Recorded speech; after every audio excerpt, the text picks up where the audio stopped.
Sud Radio, les vraies voix qui font bouger la France. 19h-20h, les vraies voix de l'emploi. Et on est ravis de vous retrouver avec Philippe David pour les vraies voix de l'emploi. Les fêtes de fin d'année approchent à grands pas et avec elles s'ouvrent les portes des stations de sport d'hiver dans les Alpes et dans les Pyrénées, entre autres. Eh bien, c'est le moment idéal pour saisir une opportunité d'emploi, que ce soit pour une courte saison ou même de manière permanente. Tour d'horizon ce soir. Des meilleures options avec nos invités, Philippe. Oui, une école 100% dédiée au commerce et à l'industrie du sport. Le CNPC Sport, c'est 700 offres de stages et d'alternance par an, 1200 entreprises partenaires et une véritable passerelle vers le monde professionnel. Florent Verne, responsable marketing et vente de l'école et du CFA CNPC Sport, sera avec nous. Et puis à Peyragudes, la saison démarre le 9 décembre. 1600 mètres d'altitude offre un domaine skiable exceptionnel, très ouvert et composé de 51 pistes, 65 km répartis sur 2 versants très ensoleillés. La station pyrénéenne exposée Est et Ouest assure un domaine de qualité. On en parle avec Laurent Garcia, directeur de la station, dans quelques instants. Oron, la petite station qui montre de grandes ambitions plus vertes, se profile pour cette station des Alpes labellisée Famille Plus et dotée du plus grand domaine skiable des Alpes-Maritimes. 85 ans d'histoire et l'arrivée pour 2025 d'un nouveau télécabine. Colette Fabron, maire de Saint-Étienne-de-Tinée, où se trouve la station d'Oron, et conseillère régionale et présidente de la commission Massif Alpin au sein de la région Sud, sera avec nous. Et les pompiers, un métier d'engagement sur tous les terrains, vous les connaissez, que ce soit en plaine, en montagne, en été ou en hiver.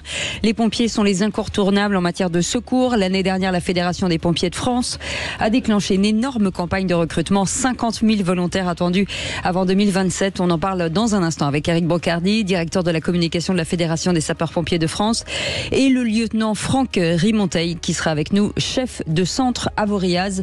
Morzine, on vous souhaite la bienvenue, c'est les vraies voix de l'emploi. Les vraies voix Sud Radio.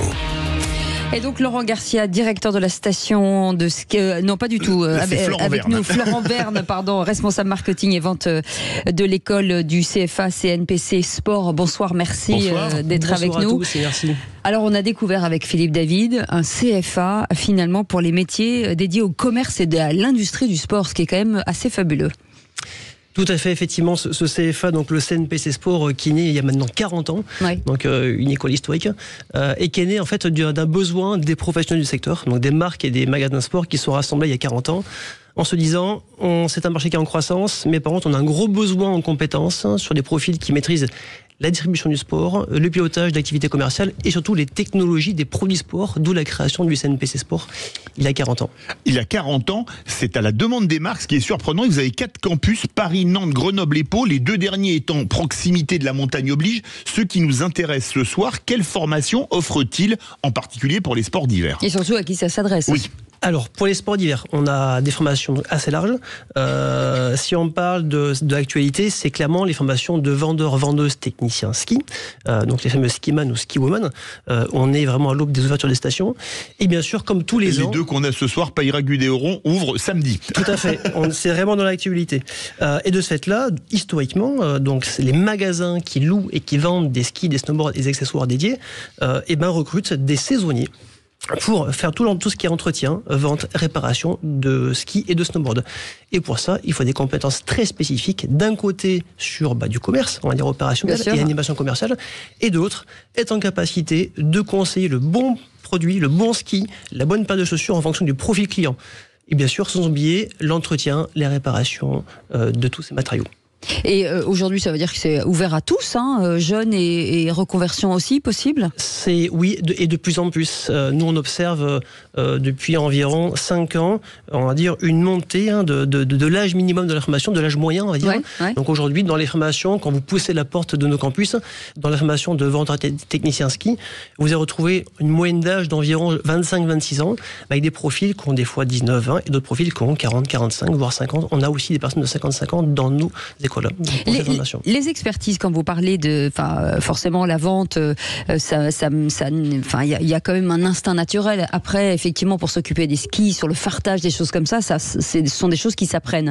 Les formations sont les mêmes, la même durée? Alors, on a différentes formations. La formation la plus complète, c'est la formation donc, de skiman sur un contrat d'alternance qui dure 6 mois. Oui. Si on fait un petit focus là-dessus, c'est un contrat d'alternance. Alors, comment ça se passe? Expliquez-nous. Comment ça se passe? C'est, en fait, La formation commence le 15 octobre et finit le mi-avril. Donc on recrute, nous, donc pour les marques et enseignes de sport, donc en amont de la saison, c'est-à-dire l'été. On met en relation tous ces futurs étudiants apprenants qui veulent faire de leur passion ou leur intérêt pour les sports d'hiver, et leur métier. Et ensuite, ils commencent ce contrat d'alternance, donc ils intègrent en saison. Donc ils vont soit pour les Alpes à Pralognan-la-Vanoise, on se délocalise parce qu'on forme quasiment 150 skiman dans ce lieu-là. Et donc là, pendant 7 semaines et demie, ils vont suivre une formation qui va allier la partie commerciale et la partie pratique atelier. D'accord. Début décembre, ils partent dans la station de ski où ils ont trouvé l'employeur pour leur saison et ils reviennent à la fin de la saison pour valider un examen et pour obtenir le CQP, donc le fameux certificat de qualification professionnelle sport de glisse hiver, très très recherché par la profession. Et ce qui est intéressant, c'est que c'est une formation gratuite, rémunérée et même avec l'hébergement inclus. Merci de le dire, parce que sinon je l'aurais dit. Mais vous pouvez le répéter. Mais je le répète. Et effectivement, c'est vraiment un package. En fait, vous venez nous voir, parce que globalement, là, on a formé 200 personnes. On a entre 300 et 400 postes tous les ans. Donc, quand vous venez, globalement, il y a 95% de chances d'avoir un job. Et donc, c'est gratuit, rémunéré. Et bien sûr, on héberge les personnes pendant les semaines de formation à Pralognan-la-Vanoise ou à Pau, là où on forme pour les Pyrénées. Donc vous formez à tout pour les chaussures, vous travaillez avec les marques, on peut dire des marques, bien sûr, Rossignol, Dynastar, Dynamique, Salomon, etc. Dynamique, on était en plus avec eux à Munich, à Expo, la semaine dernière, on a amené nos étudiants, et après toutes les grandes marques aussi de chaussants. On parle de saisonnalité sur ces métiers-là, mais pas que forcément, parce que l'intérêt c'est de travailler tout le temps, mais on en fait quoi de cette formation l'été? Est-ce qu'il y a d'autres possibilités aussi avec ces marques? C'est un vrai sujet de pure réactivité. C'est un vrai sujet qui est au cœur effectivement des business models des stations de ski et aussi de la pérennité de l'emploi. Donc après, au CNPC Sport, qui appartient maintenant au groupe Éclore, on s'efforce de proposer des parcours l'hiver et ensuite l'été. Parce que maintenant, on ne parle plus de stations de ski, on parle de stations de montagne. C'est vrai. Avec une vraie diversification sur l'été. Et donc là, à nouveau, les gens ont besoin, donc les entreprises, de compétences, si on va dans le sport, de technicien cycle. Quand on voit la montée en puissance du VTT électrique dans les stations. Donc là, il y a du job, très clairement. Donc on a bien sûr des formations de technicien cycle. C'est 450 personnes à peu près tous les ans. On a aussi des solutions pour ceux qui ont une affinité plus sport de glisse, aquatique. Alors on est très en lien avec la filière surf, où là on va proposer un peu le même modèle sur une formation de spécialiste au water sports, pour tout ce qui est donc sport d'eau, sport de glisse, notamment le surf. Et ensuite, pour des gens qui ont peut-être une envie d'aller faire des fonctions managériales, on a des formations supérieures de bac plus 3, bac plus 5, dédiées au milieu outdoor. Merci beaucoup, Je trouve qu'il est très affûté et que ça glisse très bien. Merci à vous. Mais c'est ma passion de base, c'est ma passion de base, rassurez-vous. C'est sûrement pour ça. Il y a d'autres portes à franchir. Si on ne sait pas quoi faire cet été, Philippe, au moins on aura une formation, c'est clair. Merci beaucoup. Venez nous voir, vous êtes les bienvenus. Absolument, Florent Verne qui était avec nous, responsable marketing et vente de l'école de CFA CNPC Sport. Je vous incite à aller voir sur leur site internet. Il y a forcément une formation pour vous. Dans un instant, on vous emmène dans les Pyrénées. Allez, à et tout les de Alpes, suite. d'un coup. Sud Radio, 19h-20h, les vraies voix de l'emploi. Les vraies voix de l'emploi tous les jours, tous les mardis surtout, de 19h à 20h avec Philippe David et nos invités. Et ce soir, on a décidé de vous faire une émission dédiée à l'emploi, plutôt neige, plutôt sport d'hiver. On vous emmène dans les Pyrénées et dans les Alpes, à Peyragudes, puisque la saison va démarrer le 9 décembre. Et on accueille Laurent Garcia, directeur de la station. Bonsoir, merci d'être avec nous. Bonsoir. Et puis une autre petite station qui s'appelle Oron, la petite station qui monte avec Colette Fabron, qui est maire de Saint-Étienne de Tinée, conseillère régionale sud et présidente de la commission Massif Alpin. Bonsoir. Bonsoir. Merci d'être avec nous en direct sur Sud Radio. Donc, on va commencer avec les dames par galanterie. Alors, on est sur deux versants. On va commencer avec les dames par galanterie. Colette Fabron, vous avez travaillé également, vous êtes maire de Saint-Étienne de Tinée, mais à la station de ski d'Oron. Quand on est maire d'une commune où se trouve une station de ski, c'est un gisement d'emploi très vaste, que ce soit sur les pistes ou hors des pistes. Saint-Étienne de Tinée, c'est 1400 habitants. Combien travaillent, on ne vous donne pas l'unité près, mais en proportion, en lien avec le tourisme généré par la station? 100%. Oui, quasiment 100%, parce que tout est lié. Mais aux remontées mécaniques, pour l'exploitation du domaine skiable, il y a à peu près 150 personnes. Et avec tous les services induits, il faut compter entre 500 et 600 personnes. 600 personnes pour sur notre 1400 station, habitants. voilà. Ça veut dire que ça fait en plus combien de saisonniers qui viennent de l'extérieur? Alors c'est ce que je vous dis, ça fait à peu près 600 saisonniers qui viennent de l'extérieur. Donc voilà, et en plus, dans ces saisonniers, il y a quand même une partie qui habite le village et qui sont résidents. Il y en a à peu près une centaine, on va dire. Donc 100 qui sont du village et après 500 qui viennent de l'extérieur. Alors Colette Fabon, avant de donner la parole à Laurent Garcia, quand on est maire, la relation avec le directeur ou la directrice de la station de ski, c'est essentiel quand même, non ? Ah oui, c'est primordial. D'ailleurs, on est en relation continue, puisque si vous voulez, les impacts sont liés et forcément, la station, c'est notre poumon économique, c'est ce qui nous permet de vivre. Et grâce à la station, on peut conserver les emplois à l'année sur le village, tous les services publics aussi, parce que sans la station, poste, l'école, le collège. L'école, le collège, voilà. Donc, effectivement, on est très liés. Laurent Garcia, directeur de la station de ski les Péragud, pardon, je vais y arriver. 1600 mètres d'altitude. Vous, c'est combien de personnes aujourd'hui qui travaillent dans cette station ? Est-ce que finalement, les saisonniers au sport d'hiver, c'est pas plus facile à trouver que le restant de l'année ? On est dans l'entreprise, on est 38 permanents toute l'année. On rajoute à ça des bisaisonniers qui participent à la maintenance et l'hiver à l'exploitation. Donc on monte environ à 60 personnes. Et on a en saison d'hiver, on arrive à 180 salariés sur le domaine skiable. Et grâce à l'étalement de nos activités, notamment sur les mois d'été, on arrive maintenant à offrir des contrats aussi bisaisonniers pour l'exploitation avec des gens qui viennent à travailler sur des métiers spécifiques de type embarquement de télésièges, accueil client, billetterie et par débordement de l'hiver sur l'été, sur le VTT. Et on arrive aujourd'hui à employer plus d'une vingtaine de salariés saisonniers d'été. Mais ce qu'il y a de fou, c'est que vous avez plus de salariés pratiquement que d'habitants, puisque les deux villages Saint-Étienne-de-Tinée, c'est 1400 habitants. Vous êtes sur deux communes, une dans la Haute-Garonne, une dans les Hautes-Pyrénées. Ça fait 80 habitants en tout. Germégo, de l'Arboust. Les gens viennent travailler de loin dans votre station ? Alors déjà, la station de Péragud, elle est portée par du côté de Germes par un groupement de communes. Nous, c'est pas une commune comme Saint-Étienne-de-Tinée, c'est un groupement de communes depuis longtemps qui se regroupé autour du syndicat intercommunal de la vallée du Luron qui représente 1200 habitants. Mais c'est quand même loin derrière les 8000 personnes que nous accueillons par jour pendant les vacances. Donc, je vous l'accorde, il y a un rapport de 1 à 10 pratiquement, ou de 1 à 8 en termes de fréquentation entre les résidents permanents et les résidents touristiques. D'où les tensions, certainement, qu'on évoquera ensemble, que l'on connaît sur l'hébergement des travailleurs en station. Oui, justement, on va en parler maintenant parce que c'est toujours important pour les saisonniers. C'est l'habitat forcément, donc sur des stations réduites, c'est toujours très compliqué. Parce que comment vous vous organisez ? Oui, alors concernant la station donc d'Oron, sur la commune de Saint-Étienne-de-Tinée, nous avons réhabilité des anciens bâtiments communaux que nous avons entièrement rénovés et nous les avons mis donc à disposition de notre SEM, puisque la station d'Oron est gérée par une société d'économie mixte et ainsi elle peut accueillir et loger ses saisonniers. Par ailleurs, nous avons quand même la chance d'avoir Côte d'Azur Habitat sur notre commune avec des logements pour actifs à la fois sur le village et la station. Mais on manque quand même encore de logements pour nos saisonniers et en tant que collectivité et maire de la commune, nous nous attachons à essayer de continuer à construire des logements pour accueillir nos saisonniers parce que c'est vrai qu'il est important pour nous de leur trouver un logement, sinon compte tenu des prix qui sont pratiqués dans les locations, ils ne pourraient pas se loger, donc pas venir travailler. Même chose à Péragud, pardon, l'hébergement c'est facilité pour ceux qui viennent travailler, notamment les saisonniers. Laurent Garcia. Non, aujourd'hui c'est vraiment un franc recrutement. Vous disiez tout à l'heure qu'il était certainement plus facile de recruter des saisonniers en hiver. Ça reste difficile. Aujourd'hui, on est confronté à plusieurs choses.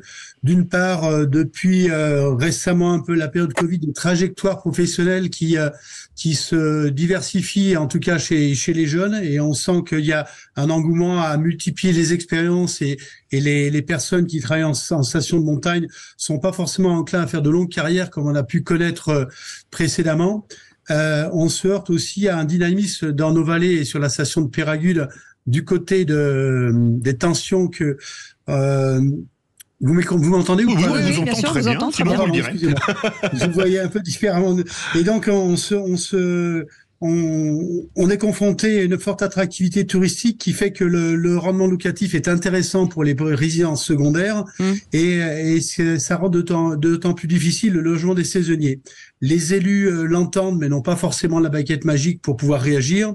Donc aujourd'hui, l'attractivité de notre station qui est très dynamique et qui recrute est quand même freinée par les difficultés de l'hébergement pour les saisonniers et notamment la cherté du logement dans les zones de montagne. Florent Verne, rapidement, c'est des stations que vous connaissez bien avec vos étudiants Oron et Peyragudes. Tout à fait, absolument. En plus, avec Monsieur Garcia, on se connaît un peu de loin, mais on se croise parce qu'il nous accueille gentiment tous les ans sur le ski test Pro Pyrénées qu'on organise avec le CNPC Sport.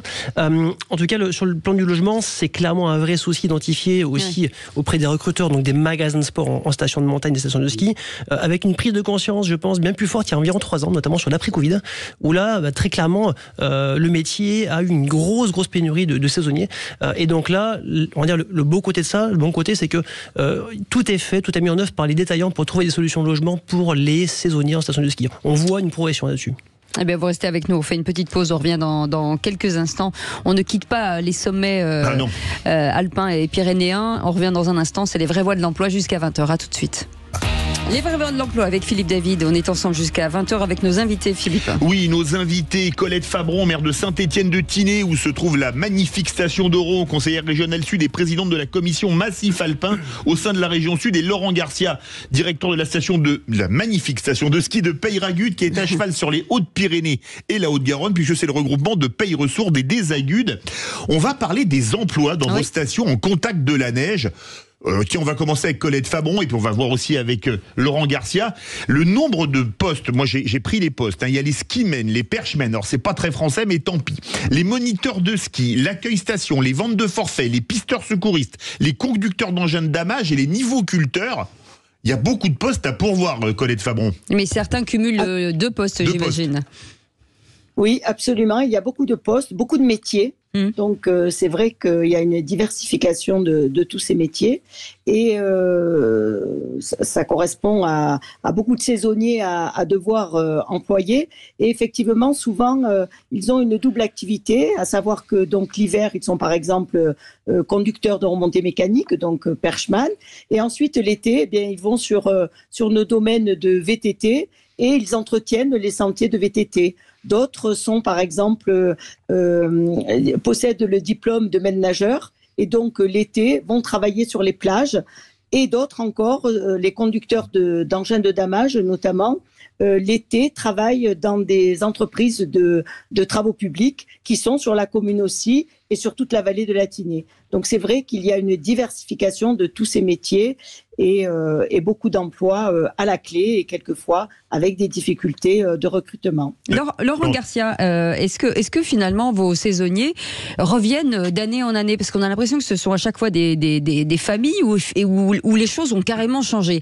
Alors de notre époque, on avait l'impression de voir toujours les mêmes personnes et on se rend compte quand même que ça évolue ce métier de saisonnier. On a beaucoup de fidèles, des gens qui se sont sédentarisés parce qu'ils sont arrivés à un moment où leur trajectoire de vie passait par Peyragudes, où certains ont grandi ici, certains sont dans la double activité aussi avec de l'activité pastorale par exemple. Donc il y a une tradition qui se maintient de ce côté-là entre la station de ski, le côté pastoralisme, ou le travail en commune ou sur les espaces verts comme Colette l'évoquait. Après on a une famille de salariés qui eux se sont sédentarisés par vocation touristique et qui ont réussi à créer leur double emploi au travers du ski du VTT, du ski de l'escalade, de l'acrobranche ou du canyoning, etc. Donc il y a quand même matière pour des gens qui ont voulu s'épanouir dans les métiers du sport qui étaient rappelés tout à l'heure par le CNPC, qui a matière à construire des carrières et à vivre le territoire. Maintenant, il y a des gens qui font partie d'une autre famille, qui cherchent un temps d'emploi, une expérience en montagne. C'est un petit peu ce que les gens viennent chercher. Ça représente chez nous à peu près autour de 50% des gens qui viennent spécifiquement pour avoir un moment de vie, une expérience à vivre en montagne. Et on trouve que depuis ces 3 dernières années, on a des gens qui butinent un petit peu les expériences, qui viennent ici pour côtoyer la montagne et qui se disent, tiens, il y a quelque chose à faire. Alors, ça nous oblige à assumer un turnover plus important. Ça nous oblige à les accompagner quand on peut sur des solutions de logement. Ça nous oblige, et ça les aide bien entendu, à dispenser pour eux à recevoir une formation adéquate. Mais c'est quand même beaucoup d'énergie passée à la fois sur le recrutement et sur la formation au poste de travail. D'où notre intérêt à essayer de fidéliser par des temps d'emploi plus longs, par l'extension de nos métiers sur l'été et de l'exploitation d'été au travers du VTT, de la randonnée et autres. Et puis aussi des efforts que l'on essaie de maintenir et des moyens qu'on essaie de construire avec les collectivités pour trouver des solutions au logement des saisonniers en montagne. Il y a aussi des emplois, on a parlé là des niveaux culteurs, des perchmen, etc. Les emplois de l'hôtellerie et la restauration. Colette Fabron, on peut boire un vin chaud avec Monsieur Duss en général à Oron comme à Peyragudes. Absolument. Tous les samedis, d'ailleurs, il y a un vin chaud pour accueillir ça m'aurait étonné, Philippe David. Donc sur la place. Et il y a également des métiers. Nous avons une patinoire. Donc, il y a également des personnes qui entretiennent cette patinoire. Effectivement, il y a beaucoup de métiers différents. Alors, c'est assez nouveau quand même la saison d'été, puisqu'avant, aujourd'hui, elle est extrêmement développée dans les stations de ski. Donc, ça veut dire que vous pouvez jongler avec des saisonniers sur ces 2 saisons, parce que maintenant, c'est vraiment aller à la montagne l'été, ça nous paraît tous évident, ce qui n'était pas le cas il y a 20 ans. La montagne, ça vous gagne. Ah oui, absolument. C'est ce qu'on essaie de faire. Donc, je reprends l'exemple du CNPC, puisque fort de notre volonté d'offrir plus d'emplois sur les temps d'été, qui peut aider des jeunes à trouver une résidence à l'année, oui. Eh bien, avec le CNPC, on a formé plusieurs pisteurs et plusieurs personnes cette année à la mécanique vélo, à l'accueil du public VTT et à la prescription de nos offres vélo, donc du personnel de billetterie, du personnel de l'accueil, du personnel office du tourisme et en même temps des pisteurs qui ont été formés à la mécanique vélo. L'idée était de leur donner plus d'emplois, des compétences nouvelles pour leur créer un travail en été qu'ils n'auraient pas eu si on n'était pas passé par cette volonté de diversifier les métiers. Donc la montagne aujourd'hui, c'est beaucoup sur les ailes de saison, printemps, été, automne. Florent Verne, justement, pour tous ces emplois, c'est important pour vous. Le tronc commun, c'est Florent Verne. Oui. Visiblement, merci à vous. Non, mais là, c'est un exemple concret de pluriactivité. Et l'enjeu, il est là. C'est qu'en fait, l'ensemble de cet écosystème entre les distributeurs et les différents métiers se connaissent afin de créer des parcours de compétences. Et là, il y a un enjeu fort. Donc, il faut continuer comme ça. Il faut que les gens se parlent. Il y a de plus en plus, on va dire, de thématiques, de congrès, notamment à l'image de ce qui vient de se passer à Pau sur le congrès du tourisme sportif qui est organisé par sportguide.com pour mêler ces différentes compétences, pour créer ces parcours et assurer la pérennité du recrutement et des modèles des stations en montagne. Ce qu'il fallait faire aussi, Colette Fabron, c'est forcément... Ça c'est bien choisi pour parler de sport d'hiver. Exactement. C'est forcément parler salaire, parce que le salaire aussi rentre énormément en jeu pour ces saisonniers. Effectivement, c'est quand même important de bien considérer nos salariés. Et en tous les cas, en ce qui concerne la station d'Oron et la société d'économie mixte, nous nous attachons depuis plusieurs années à leur proposer des conditions qui sont quand même intéressantes. Et notamment, on parlait tout à l'heure du logement, on les loge gratuitement. Voilà, donc ça leur fait quand même un bel avantage. Et puis, bien sûr, on applique, puisqu'il y a une convention collective nationale, donc ça, on l'applique systématiquement. Et on essaie de leur faire des heures supplémentaires, de leur donner quand même des salaires corrects pour qu'ils puissent venir et surtout revenir dans nos stations. Et comme l'a dit tout à l'heure Laurent, on essaie de leur donner des périodes de plus en plus longues d'activité, que ce soit donc l'hiver, puisqu'on les embauche tôt. Et puis, notre saison commence, là par exemple, le 9 décembre, elle se termine vers le 15 avril. Et l'été également, de les rembaucher pour leur donner quand même des périodes assez importantes. Et entre-temps, ils essaient de trouver encore un peu dans nos commerces locaux ou dans les entreprises locales surtout. Laurent Garcia, on parle souvent de l'exode rural, les gens qui quittent la campagne ou la montagne pour aller à la ville. Vous avez, je sais pas, des Parisiens, des Marseillais, des Toulousains qui disent « Moi, j'en peux plus de la grande ville, je viens vivre à Peyragudes » ou même chose à Oron, Laurent Garcia. Oui, on a ce genre de personnes qui quittent Paris, qui viennent, qui cherchent une expérience de vie et qui, quand ils ont découvert la vie en montagne, ont envie d'y rester. Donc, j'ai plusieurs exemples autour de moi. Aujourd'hui, nos destinations attirent. Elles attirent pour les vacances, mais elles attirent aussi des gens qui cherchent une autre façon de vivre, un épanouissement professionnel, parce que nos carrières sont riches, elles sont évolutives.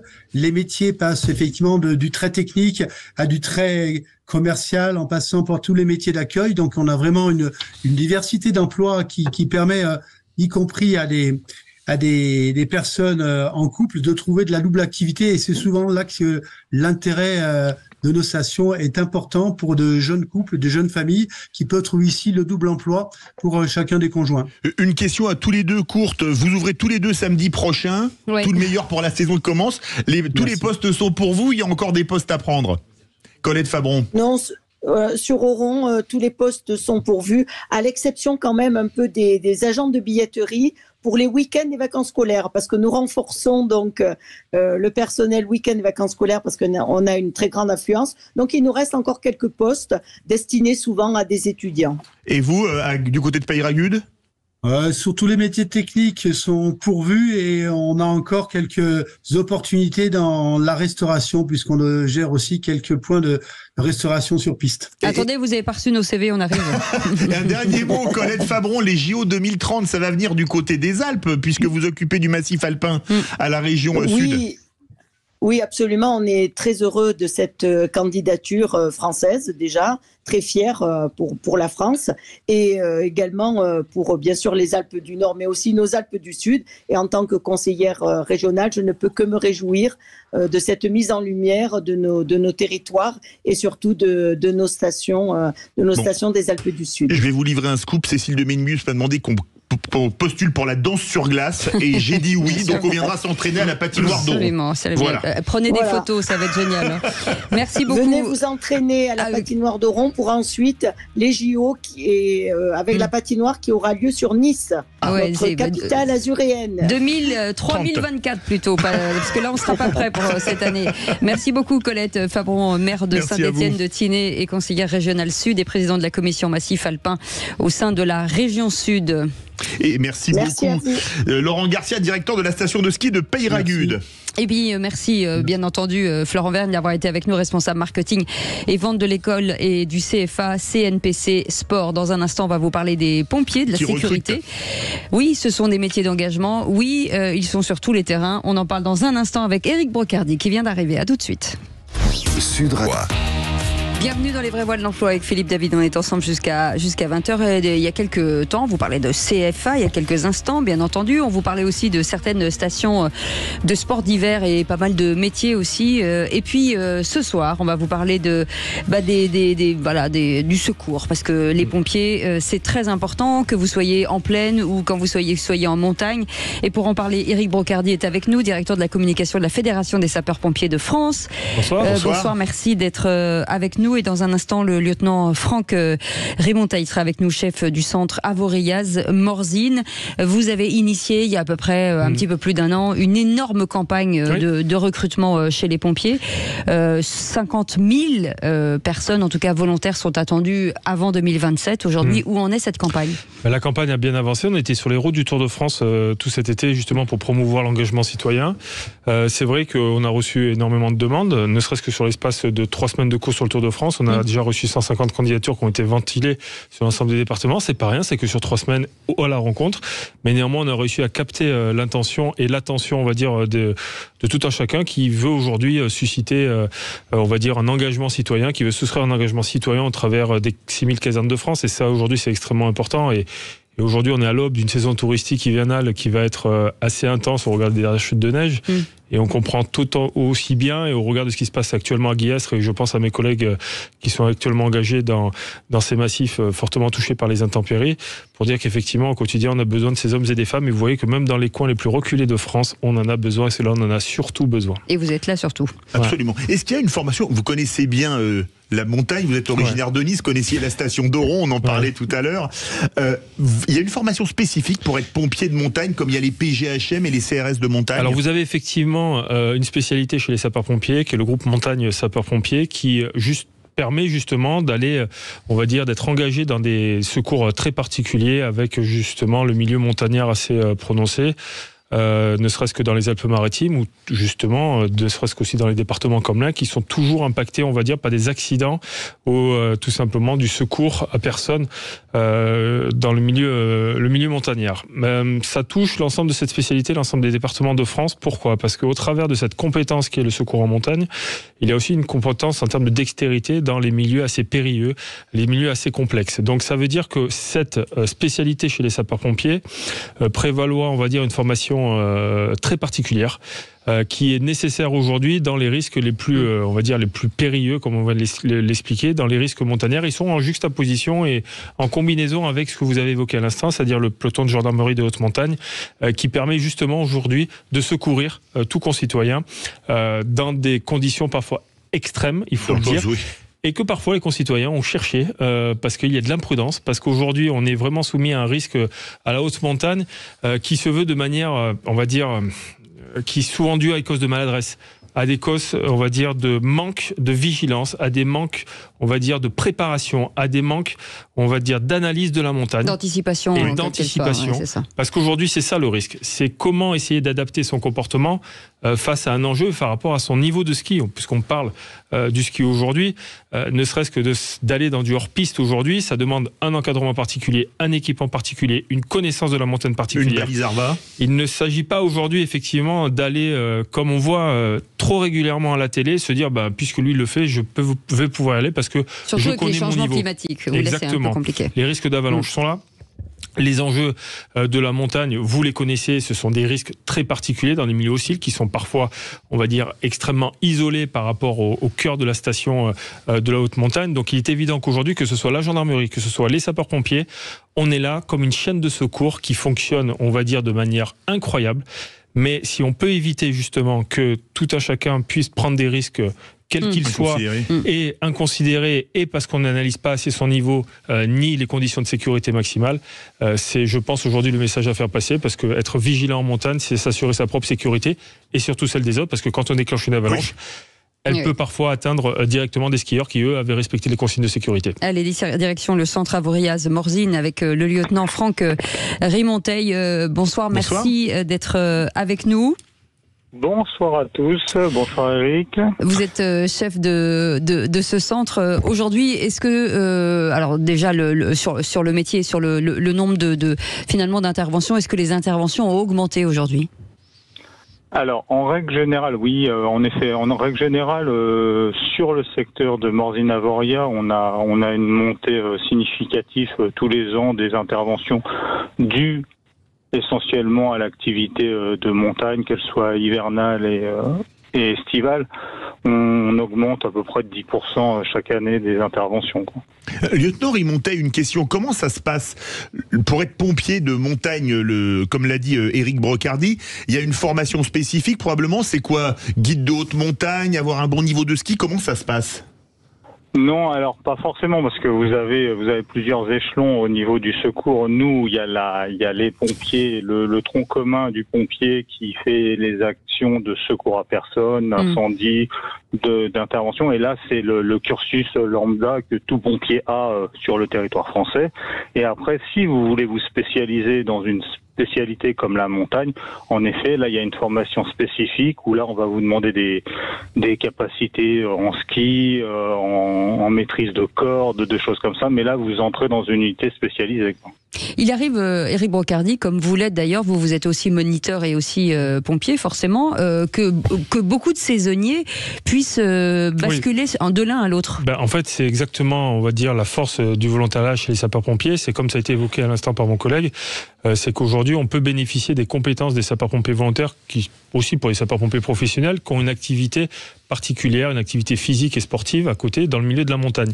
Donc on récupère ces compétences, ils endossent la tenue de sapeur-pompier, quelle qu'elle soit, qu'on soit volontaire ou professionnel, pour justement être, on va dire, dans des conditions plus favorables et d'être dans des conditions optimales en ce qui concerne l'action des secours sur le terrain.